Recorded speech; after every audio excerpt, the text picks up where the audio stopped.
Alors, cette idée du transport de visage, elle est devenue, à peu près à partir de la date du John Woo, il y a 20 ans, elle est devenue extrêmement banalisée parce qu'on s'est mis à produire à partir de cette époque-là des masques latex, alors merveilleusement merveilleux, hein, qui étaient parfaits, qu'on pouvait confondre absolument avec des visages. Et alors, il y a des kilomètres de films qui déclinent cette scène où un espion enlève un visage et tout à coup on voit ah, coucou, c'était pas lui, c'était l'autre.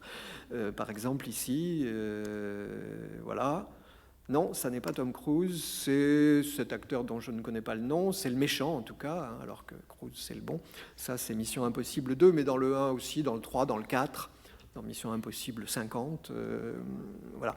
Je m'en moque un peu parce que c'est devenu un cliché, hein, vraiment. Je crois que dans les films d'espionnage des années 98 à 2005 ou 2008, il est à peu près impossible de ne pas trouver cette scène du visage qu'on arrache, mais celui qu'on enlève n'était pas un vrai, quoi. C'était du toc.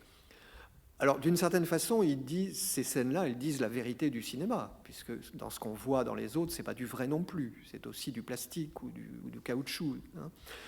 Mais on était censé croire que c'était du vrai. Là, non. Là, on nous dit c'est du faux. Voilà.